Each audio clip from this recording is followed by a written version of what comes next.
तो फॉरेस्ट में कल हम पढ़ रहे थे डेजर्ट फॉरेस्ट, ये लिख दिया था क्या?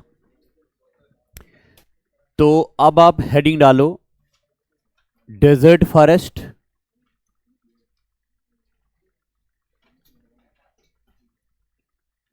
हेडिंग डालो डेजर्ट फॉरेस्ट और उसमें लिखो डेजर्ट फॉरेस्ट के बारे में, they are small in size but roots are deeply embedded, इनकी जड़ें गहरी होती हैं।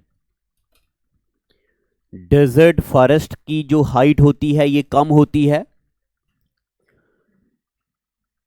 रूट्स आर डीपली एम्बेडेड, किस लिए? टू सर्च दी पानी, पानी को सर्च करने के लिए। इनके पत्ते जो होते हैं वो बड़े मोटे थिक होते हैं ताकि ज्यादा ट्रांसपीरेशन ना हो। और इनकी एग्जाम्पल कैक्टस,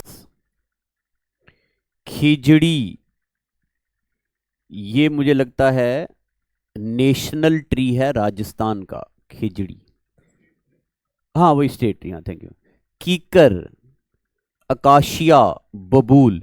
कीकर का पेड़ तो यहां भी होता है।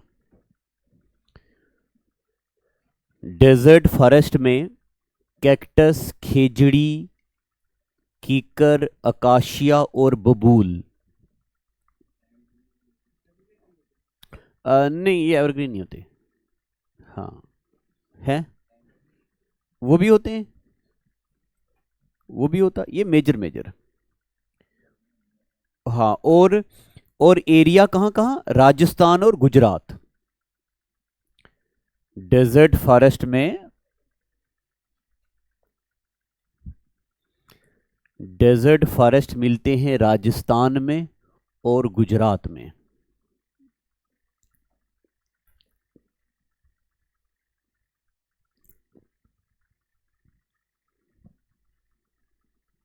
लिख दिया?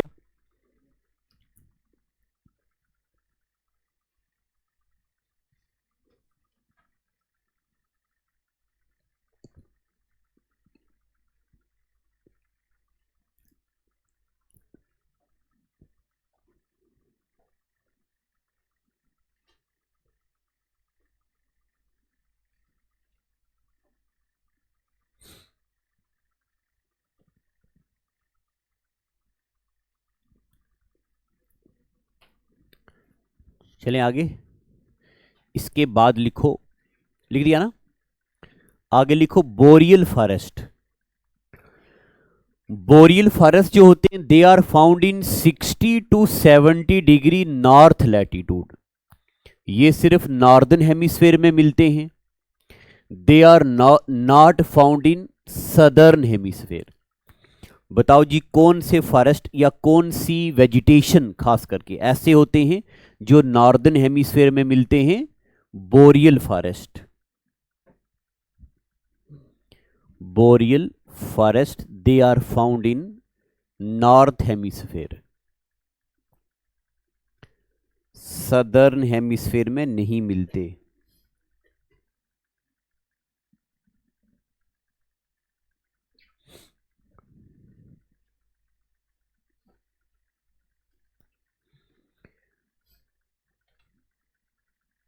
Boreal forest are found in north hemisphere और सदर्न हेमिस्फेयर में नहीं। हो गया? बोरियल के बाद लिख दिया ना? बोरियल के बाद टुंड्रा, जो टुंड्रा वेजिटेशन है ये मिलते हैं सिर्फ हिमालय में और पोलर रीजन में। इनकी एग्जाम्पल होती लाइकन और मोजेस। टुंड्रा की एग्जाम्पल होती लाइकन और मोजेस। लाइकन्स को बोला जाता है best indicator of pollution. Net के पेपर में पूछा गया, EVS net, best indicator of pollution. क्योंकि जिस जगह में ऐसे ये लाइकन्स हों इसका मतलब होता उस जगह में पोल्यूशन नहीं है। और आपने ये भी पढ़ा होगा पीएच स्केल पढ़ा है आपने, pH scale, percentage of hydrogen, ये किसने बनाया था पहली बार? फॉर्म्ड बाय सोरिनसन, सोरिनसन ने बनाया।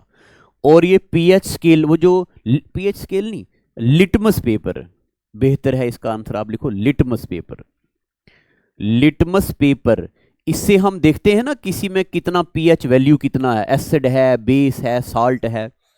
तो लिटमस पेपर को बनाया था सोरिनसन ने। कैसे?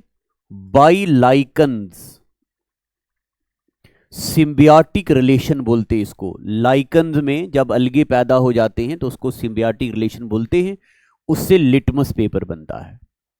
ये होते हैं lichens. Tundra vegetation polar region में मिलता है। जिस जगह में टुंड्रा वेजिटेशन हूं तो इसका मतलब होता है वहां पे पोल्यूशन नहीं है।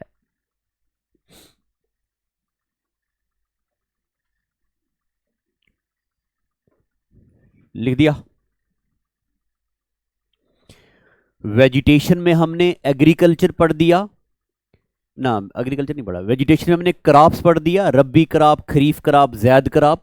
फॉरेस्ट पढ़ लिया, फॉरेस्ट के मूवमेंट पढ़ लिए, लिख दिया। आगे लिखो टाइप ऑफ एग्रीकल्चर, लगा दिया इसको बोचा। आगे लिखो टाइप ऑफ एग्रीकल्चर, बस ये सिर्फ लिखने वाला है ना तो थोड़ा बोरिंग है। Type of agriculture,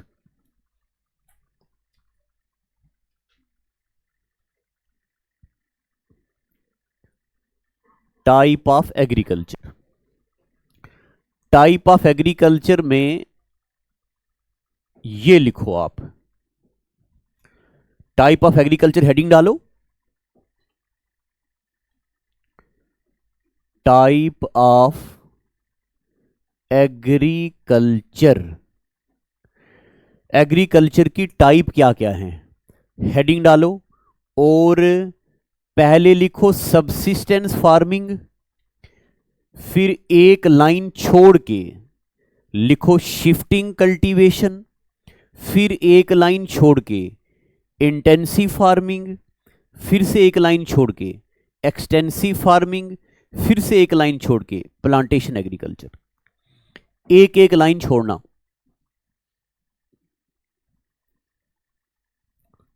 subsistence farming, shifting cultivation, intensive farming, extensive farming और plantation agriculture.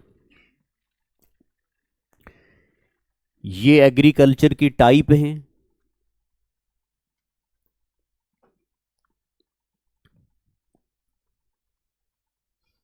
Subsistence farming, shifting cultivation, zoom cultivation, intensive farming, extensive farming और प्लांटेशन एग्रीकल्चर। ठीक है, अब इसमें हमें ज़्यादा लंबा चौड़ा नहीं पढ़ना, बस ये पढ़ना होता, जहां आपने लाइन खाली छोड़ी ना वहां ये लिखना है। सबसिस्टेंस फार्मिंग का मतलब होता है ये की जाती है for family survival, for family survival या लाइवलीहुड, फैमिली सर्वाइवल या लाइवलीहुड। पेपर में आएगा। बताओ जी ऐसी एग्रीकल्चर जो प्रैक्टिस की जाती है ताकि फैमिली का सर्वाइवल हो, ऐसी एग्रीकल्चर को क्या बोलते हैं? Subsistence farming. इसका मकसद है बस थोड़े से शलजम, मूली, सब्जी हो ताकि घर में बाल बच्चा खाए, उसको क्या बोलते हैं? Subsistence farming. दूसरे नंबर पे शिफ्टिंग कल्टीवेशन। शिफ्टिंग कल्टीवेशन का मतलब होता है, देखो ये कोई जगह है, यहां पे लोग जंगलों को काटते हैं, यहां पे एग्रीकल्चर करते हैं, फिर 8-10 सालों के बाद यहां पे कोई पेस्टिसाइड, मैन्योर कुछ नहीं डालते, दूसरी जगह को खाली करके यहां करते, फिर इसी तरह अलग अलग जगह में जंगलों को काट के एग्रीकल्चर की जाती। हाँ, इसीलिए इसको बोलते हैं शिफ्टिंग कल्टीवेशन। इसी को बोलते हैं जुम कल्टीवेशन, अफ्रीका में एक ट्राइब है जुम। इसी को बोलते हैं स्लैश और बर्न कल्टीवेशन, इसी को बोलते हैं slash and burn cultivation. Slash and burn cultivation, बताओ जी कौन सी ऐसी एग्रीकल्चर है जिसको एक जगह से दूसरी जगह शिफ्ट करके करते हैं? स्लैश एंड बर्न कल्टीवेशन, इसी को और क्या बोलते हैं? Shifting cultivation. ठीक है, और कुछ नहीं लिखना। बताओ जी फैमिली सर्वाइवल के लिए जो एग्रीकल्चर करते हैं उसका नाम सबसिस्टेंस फार्मिंग। एक जगह से दूसरी जगह जो मूव करके की जाती है उसको क्या बोलते हैं? अब ये इसलिए मूव करते हैं कि लोगों के पास इतना पैसा नहीं होता कि वो पेस्टिसाइड मैन्योर वगैरह खरीदें। इसका मतलब ये कौन लोग करते होंगे? Under developed countries. ये बैड तरीका है, ये गुड तरीका नहीं है। फिर लिखो इंटेंसिव फार्मिंग। तीसरा लिखो इंटेंसिव फार्मिंग। देखो इंटेंसिव फार्मिंग का मतलब है कि हमारे पास जगह है कम और पॉपुलेशन है बड़ी ज्यादा। ज्यादा पॉपुलेशन को फीड करना है, इसका मतलब हमें ज्यादा राइस, ज्यादा वीट, ज्यादा पल्सेस उगानी है ताकि हम बढ़ती हुई पॉपुलेशन की डिमांड को पूरा कर सकें।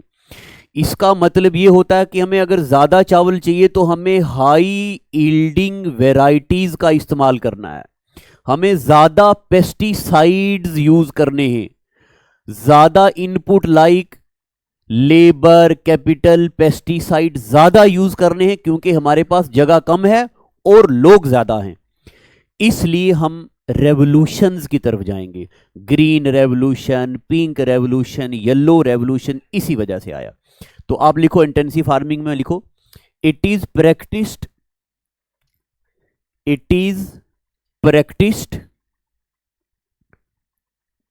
To meet the demands of high population. It is practiced to meet the demand of high population. Bracket में लिखना लेस लैंड, यानी कि जब जगह कम है हमारे पास। अब आप मुझे बताओ अगर हमें कम जगह से ज्यादा प्रोडक्ट चाहिए तो हम कौन सी एग्रीकल्चर करेंगे? मगर इंटेंसिव फार्मिंग ऐसे पॉपुलेशन की डिमांड को पूरा करने के लिए तो सही है, मगर ये ज्यादा अच्छा तरीका भी नहीं है, इससे भी न्यूट्रिशन की डेफिशिएंसी होती है। ठीक है, आगे लिखो एक्सटेंसिव फार्मिंग। एक्सटेंसिव फार्मिंग का मतलब है हमारे पास हम दो हमारे दो और जगह ढेर सारी है, कोई जरूरत नहीं पेस्टिसाइड मैन्योर यूज करने की, हम नेचुरल तरीके से उगाएंगे। एक्सटेंसिव फार्मिंग में लिखो this is practiced in large area as compared to population. This is practiced in large area as compared to population. Population कम है, जगह हमारे पास काफी ज्यादा है। This is practiced in large area as compared to population. आपने ये नाम सुना है? फॉरएवर नाम सुना है आपने? क्या होता है? क्या होता है? हैं? मिशन? नहीं नहीं नहीं, अंग्रेजी नहीं, कोई ब्रांड नाम सुना आपने फॉरएवर? अच्छा, हाँ हाँ हाँ हाँ हाँ, तो चलो ये ऐसे बता दिया। अच्छा ये लिख दिया आपने। एक्सटेंसिव फार्मिंग का मतलब होता है जहां पे जगह बहुत ज्यादा हो, लोग कम हो, तो ये प्योर होता है एक्सटेंसिव फार्मिंग। फिर लिखो आगे प्लांटेशन एग्रीकल्चर। प्लांटेशन एग्रीकल्चर का दूसरा नाम है कमर्शियल फार्मिंग। प्लांटेशन एग्रीकल्चर का दूसरा नाम है कमर्शियल फार्मिंग। इसका मकसद होता है सिर्फ बेचना।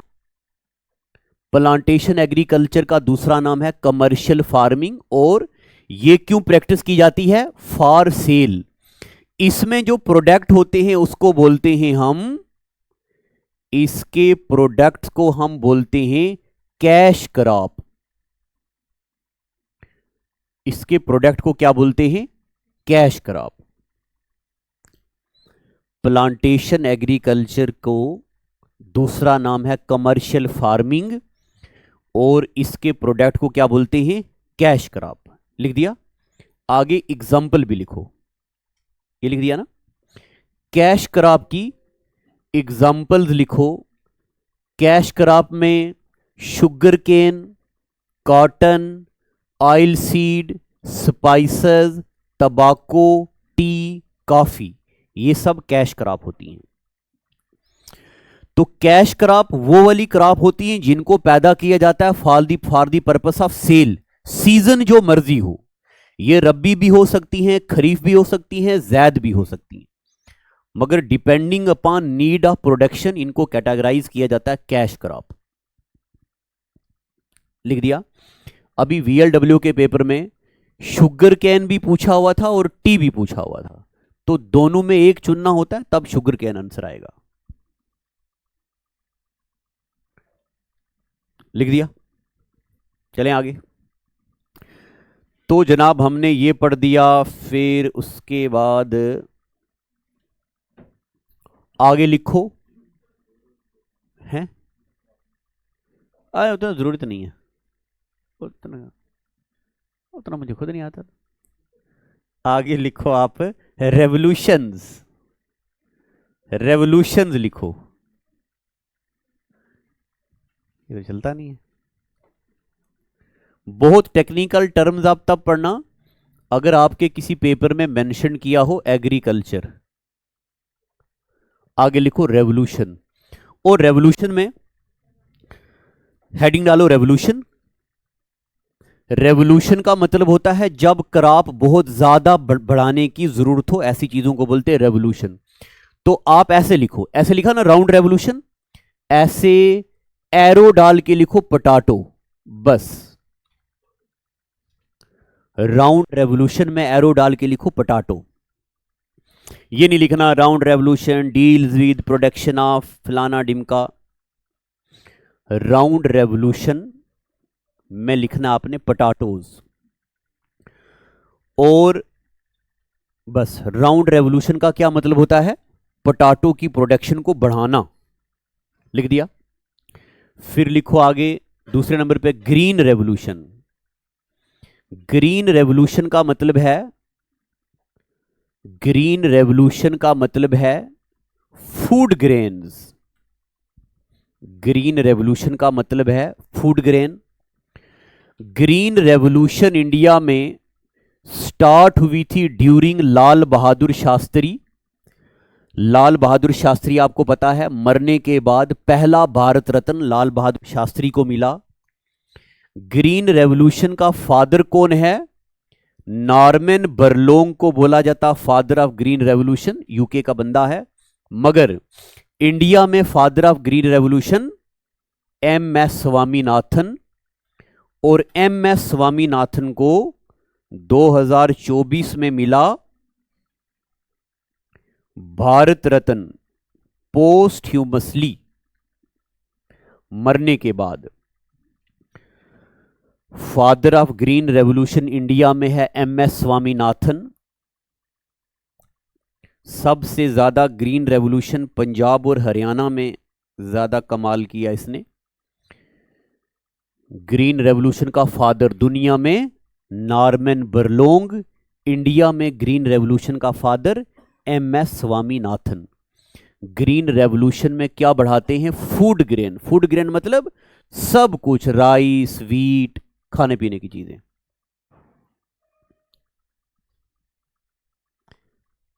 लिख दिया। हो गया। ग्रीन रेवोल्यूशन का फादर MS स्वामीनाथन और दुनिया में फादर नॉर्मन बरलोंग, और फूड ग्रेन से रिलेटेड है। हो गया ना। ग्रीन रेवोल्यूशन के बाद लिखो, आगे लिखो ग्रे रेवोल्यूशन। बस यही लिखना है। ग्रे रेवोल्यूशन का मतलब है फर्टिलाइजर्स और wool production. Grey revolution fertiliser और wool production.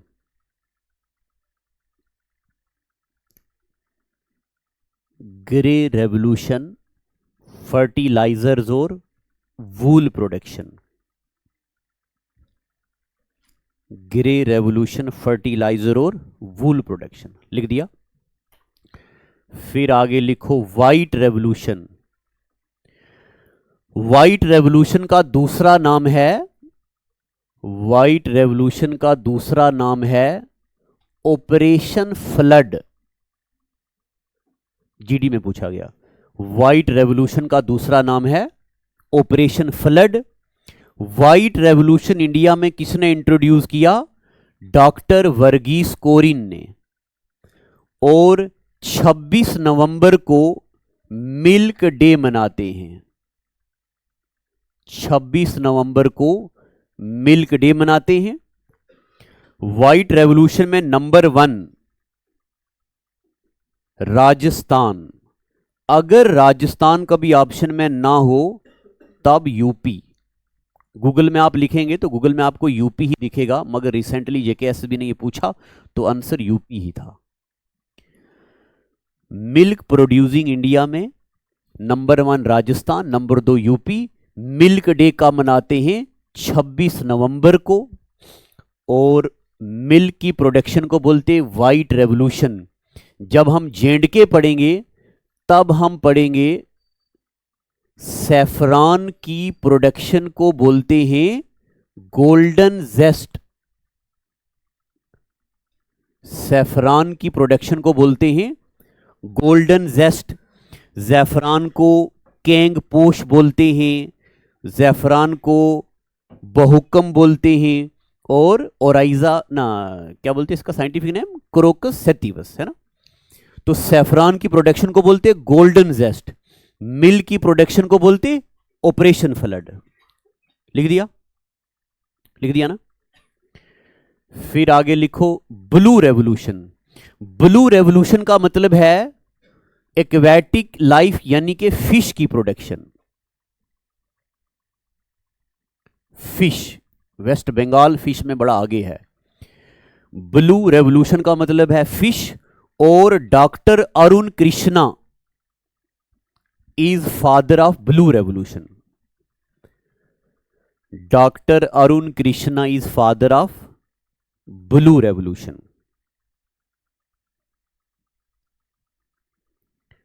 Doctor Arun Krishna को बोला जाता है father of blue revolution. Blue revolution deals with fish production. लिख दिया?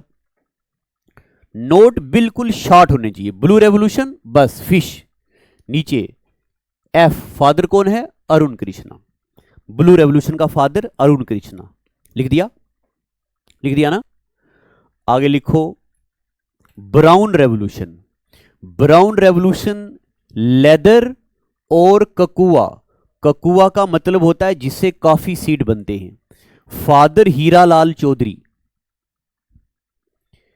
ब्राउन रेवोल्यूशन लेदर और ककुआ, हाँ उससे चॉकलेट भी बनते हैं, उससे कॉफी सीड भी बनते हैं। असल में जो कॉफी सीड से ही चॉकलेट बनते हैं। तो ब्राउन रेवोल्यूशन लेदर और ककुआ। फादर कौन? हीरालाल चौधरी। ठीक है जी, चलें आगे। जनरली ये चीजें खुद पढ़ते होते हैं, अगर ऐसे चलो आपसे पैसा लिया थोड़ा आपसे इसलिए पढ़ा रहे हैं, लगा दे पोचा। चलें आगे। आगे लिखो जी golden fibre revolution. Golden fibre revolution deals with production of jute. Golden fibre revolution deal, यानी कि इसका क्या मतलब है? जूट की प्रोडक्शन बढ़ाना। और ये जूट सेहत के लिए भी बड़ी अच्छी होती है। और जूट पता कहां काम आती है? हाँ, इससे बोरी बनाई जाती है। इससे तो आपको देख के पहचान नहीं आएगी, इससे बोरी बनाई जाती है, बैग बनाए जाते हैं। ये पिछले साल एक बार न्यूज, इस साल भी है कि सेल लगी थी यहाँ होटल लेमन ट्री में, के कहाँ है, तो हम गए थे वहां पे और सारे जूट के बैग थे। और वो हमारे राजौरी पहुंच के बंदे कहाँ खरीदते हैं, इतने महंगे वो भी। तो बोरी इससे बनाई जाती है। और इसका एक देसी यूज भी है जो शायद आपको पता हो। जब स्याला होता है ना, सर्दी का मौसम होता है, तो घास नहीं होता है, तब ये लगता है हमारे लोकल एरिया में, और जानवरों को इसको खिलाया जाता है। इसको लोकल जुबान में चेरी बोलते हैं, शायद अगर आपने सुना हो। तो golden fibre revolution deals with production of jute. लिख दिया? आगे लिखो जी खाली गोल्डन रेवोल्यूशन। किस में, ये गोल्डन वाले में, ब्राउन रेवोल्यूशन में नहीं, कॉटन का भी हो रहा, कहाँ किस में, गोल्डन फाइबर में जूट नहीं, कॉटन अभी और आगे आएगा। गोल्डन रेवोल्यूशन में फ्रूट और हनी, फ्रूट के इस प्रोडक्शन को क्या बोलते हैं, हॉर्टिकल्चर ना,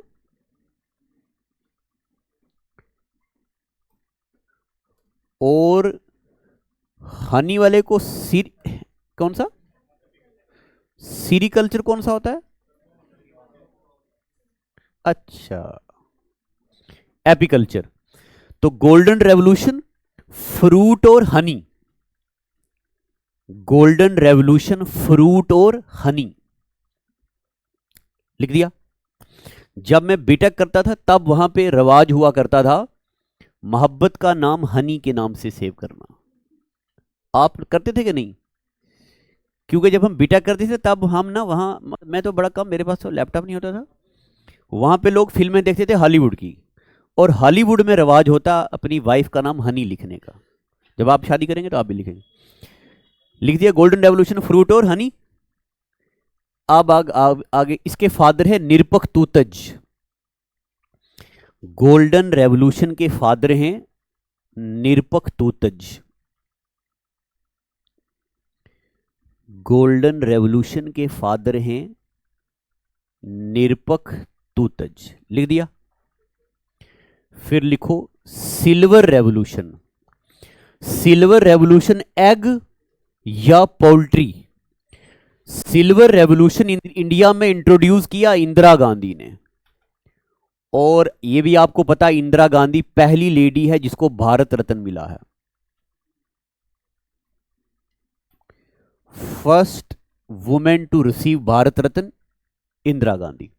अगर कभी इंदिरा गांधी ऑप्शन में ना हो तो दूसरा आंसर होगा mother Teresa. Silver revolution introduced by Indira Gandhi. Silver revolution introduced by Indira Gandhi, लिख दिया। सिल्वर रेवोल्यूशन का मतलब है एग या पोल्ट्री। फिर लिखो सिल्वर फाइबर रेवोल्यूशन, ये है आपका cotton. Silver fibre revolution,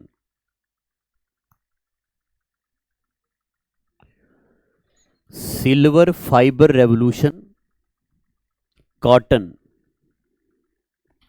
silver fibre revolution cotton, लिख दिया। Silver fibre revolution cotton. फिर लिखो protein revolution, protein protein revolution,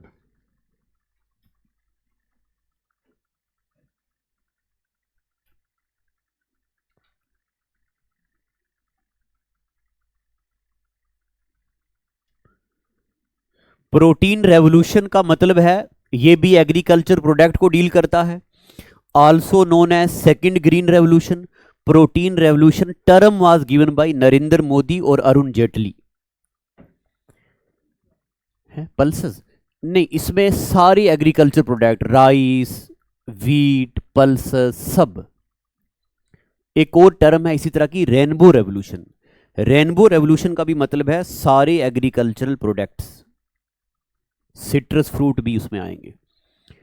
protein revolution is known as second green revolution. किस रेवोल्यूशन का नाम है second green revolution? Protein revolution. और protein revolution term किसने दी?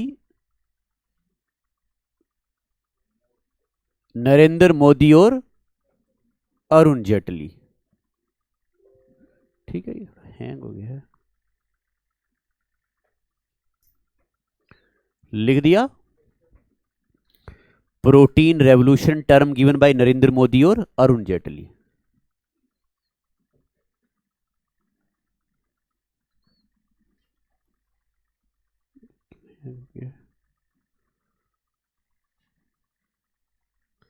लिख दिया ना।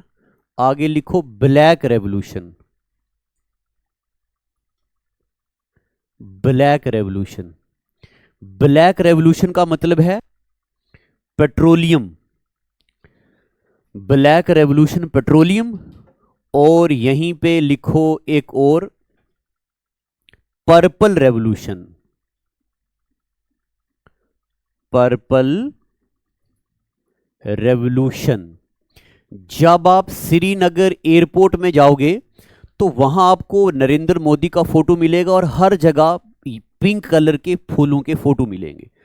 पर हां, पर्पल रेवोल्यूशन जो है ये लेवेंडर फार्मिंग, लेवेंडर फूल होते हैं, इनसे क्या बनता है, परफ्यूम्स और इतर बनती हैं, लेवेंडर फार्मिंग।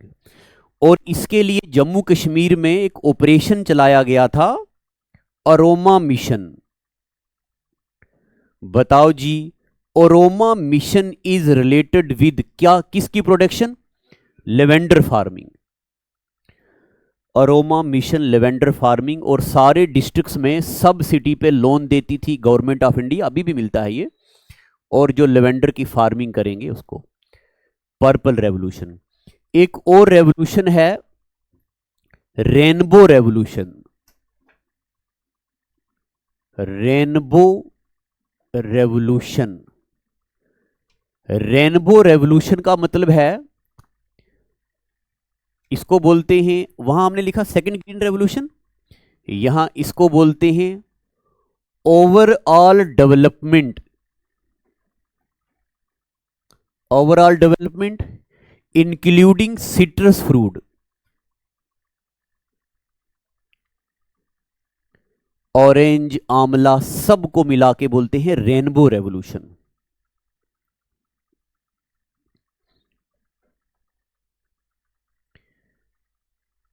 लिख दिया, रेनबो रेवोल्यूशन हो गया।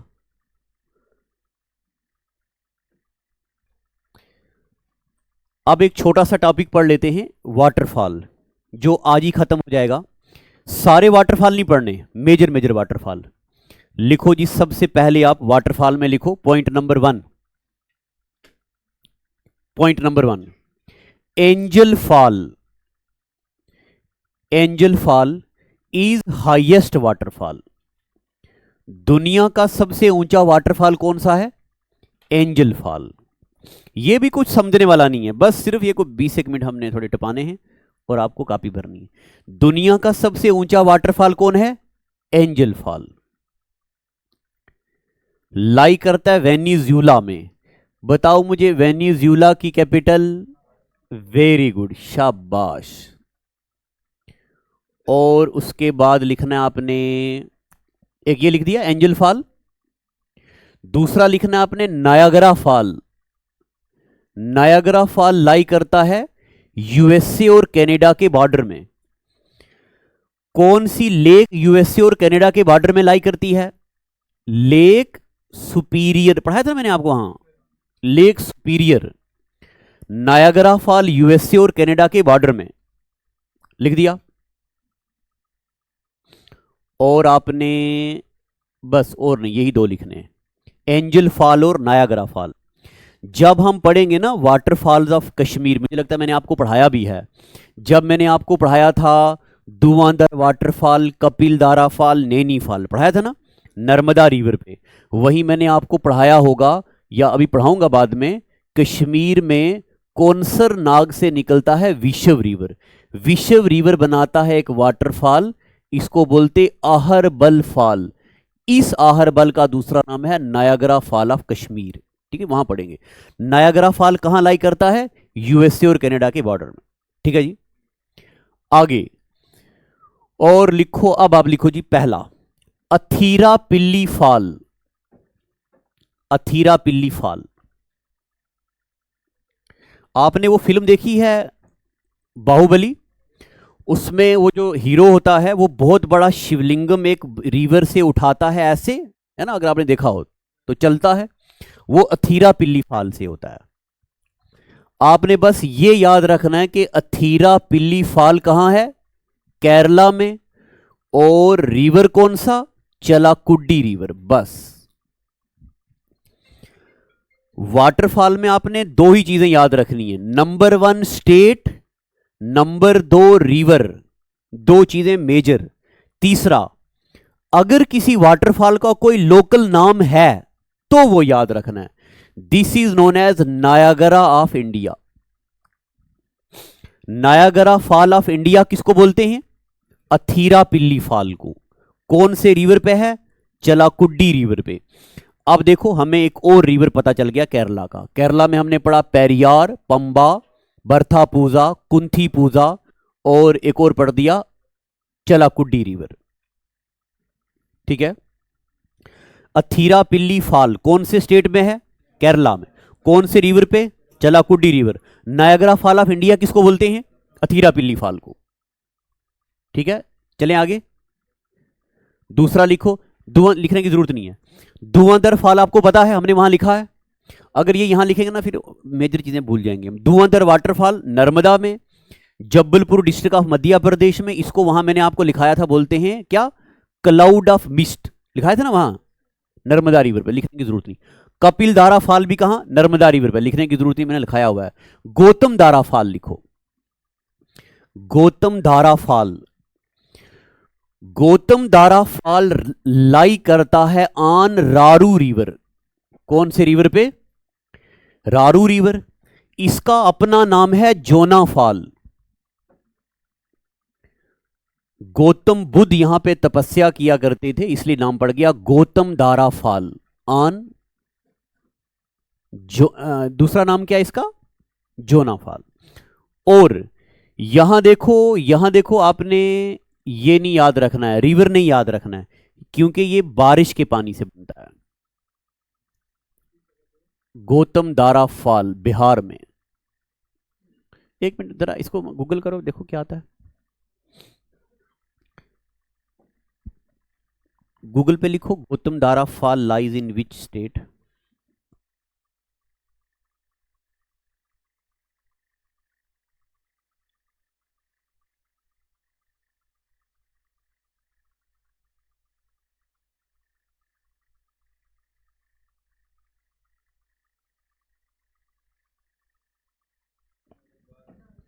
झारखंड में पक्का? ठीक है, गौतम धारा फॉल झारखंड। क्योंकि झारखंड में जो जैन गुरुओं की जगह भी है और गौतम बुद्धा की भी, इसलिए इसका दूसरा नाम है ना क्या? जोना फॉल। लिख दिया। फिर लिखो शाहस्त्र धारा फॉल मुंबई में ऑन बाल्डी रिवर। शाहस्त्र धारा फॉल, शाहस्त्र धारा फॉल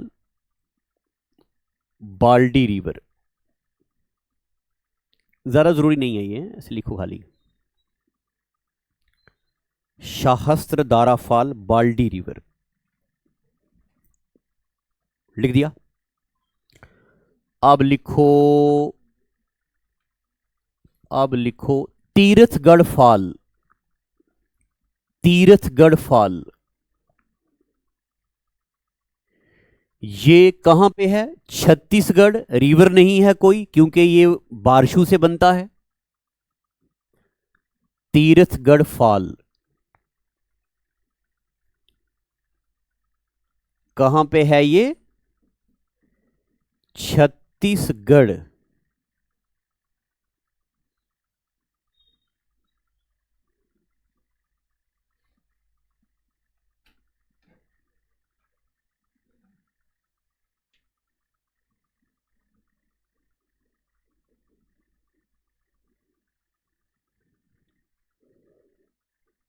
इसको आपने ऐसे याद रखना है।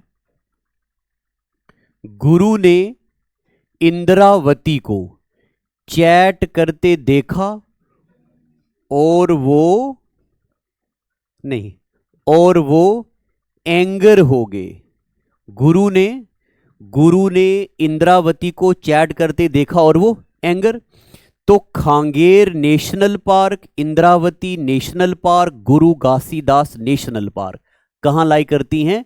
छत्तीसगढ़ में। तो ये खांगेर रिवर पे ही खांगेर नेशनल पार्क है, खांगेर वैली भी है यहां पे, ये जरूरी याद रखनी। खांगेर रिवर कहां पे है? छत्तीसगढ़ में। तीरथगढ़ फॉल कहां पे है? छत्तीसगढ़ में। नेशनल पार्कों में ये पढ़ेंगे। एक और है चित्रकूट फॉल, अच्छा ये है, गुरु ने इंद्रावती को चैट करते देखा और वो एंगर हो गए। खांगेर कहां पे है? छत्तीसगढ़ में। एक है गुरु मारा नेशनल पार्क, एक है गुरु घासीदास नेशनल पार्क। जो गुरु मारा नेशनल पार्क है ना, वो कहां है? वो है बंगाली गुरु, वेस्ट बंगाल में। गुरु इंद्रावती खांगेर कहां पे है? छत्तीसगढ़ में। तीरथगढ़ फॉल कहां पे है? छत्तीसगढ़ में। तीरथगढ़ फॉल है छत्तीसगढ़ में, लिख दिया। तीरथगढ़ फॉल छत्तीसगढ़ में। और चित्रकूट फॉल ये भी कहां पे है? छत्तीसगढ़ में, इंद्रावती रिवर पे। अभी हमने पढ़ा ना, देखो ना, गुरु ने इंद्रावती को चैट करते देखा, तो इंद्रावती रिवर भी कहां है? छत्तीसगढ़। हमने वहां रिवर में इंद्रावती थोड़ी पढ़ा था, अब ऐसे भी याद होंगे रिवर। चित्रकूट वाटरफॉल कहां पे है? छत्तीसगढ़ में। कौन से रिवर पे? इंद्रावती रिवर पे। इंद्रावती रिवर पे है चित्रकूट वाटरफॉल, लिख दिया।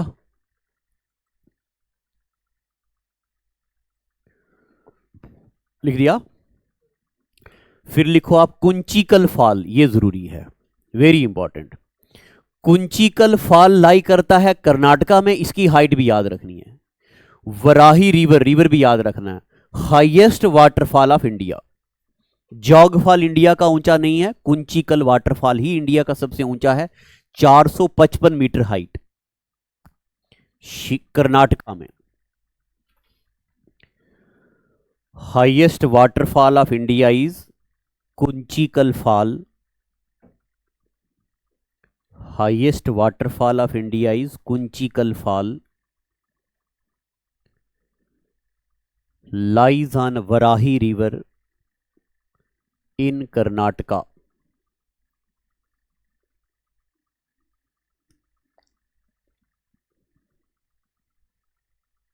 लिख दिया। Kunchikal fall, highest waterfall in India, Kunchikal fall. फिर लिखो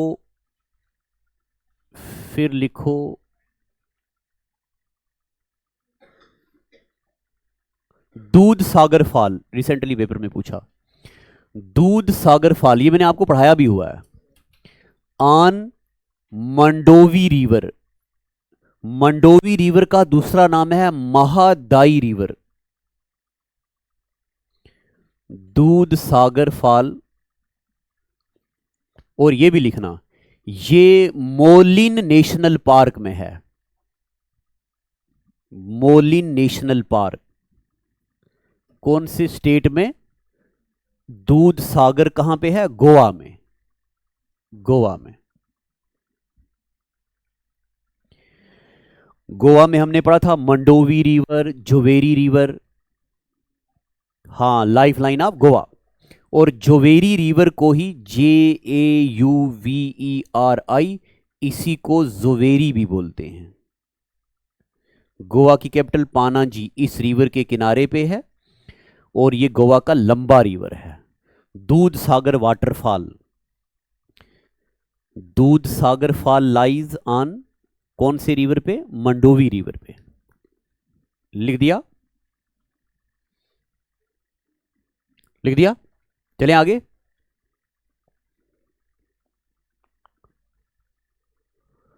आगे लिखो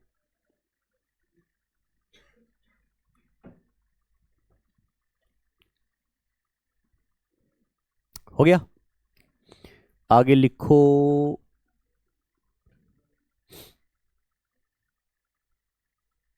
जो जरूरी है वो लिखाऊंगा, है ना, सारे नहीं। जॉगफॉल भी लिख दो।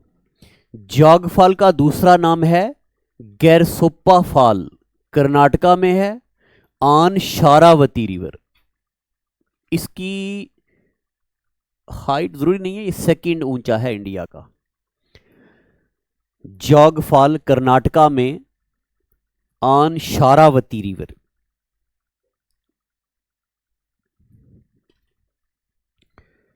जॉगफॉल भी कर्नाटका में, कुंचिकल वाटरफॉल भी कर्नाटका में।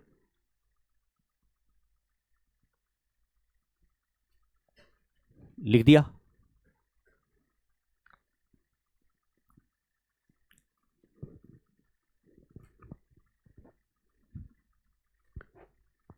इंडिया का सबसे ऊंचा वाटरफॉल कुंचिकल फॉल, वो नहीं होगा तो जॉग फॉल।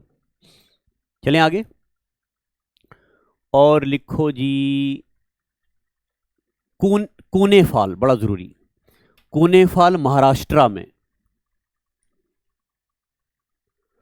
आपने कूनो नेशनल पार्क सुना है नाम? कहां पे है? नहीं, वो मध्य प्रदेश में है। Kuno national park Madhya Pradesh, पलपुर Kuno national park Madhya Pradesh में, जहां नरेंद्र मोदी ने अभी रिसेंटली 3 चीता लाए थे ईरान से। तो कूनो नेशनल पार्क मध्य प्रदेश, पलपुर ना कूनो वाटरफॉल महाराष्ट्र में।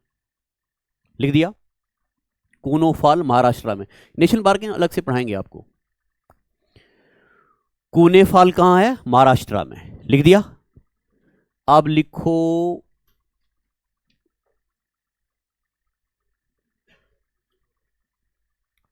लोध फॉल। लोध फॉल का दूसरा नाम है बुड्ढा फॉल, झारखंड में। लोध फॉल का दूसरा नाम है बुड्ढा फॉल। ये बुढ़ा रिवर, एक रिवर है यहां पे, उस पे है ये, झारखंड में। Lodh fall, this is also known as Budha fall.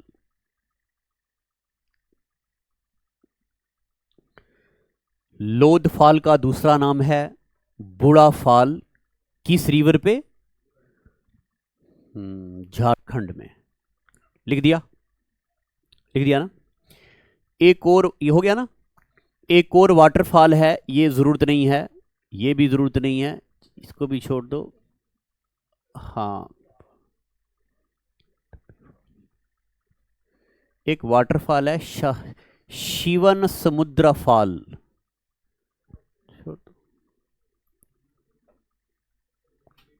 चलो ये काफी है, बस ये कुछ एक वाटरफॉल है। अब हम बाकी पढ़ेंगे अगले एपिसोड में।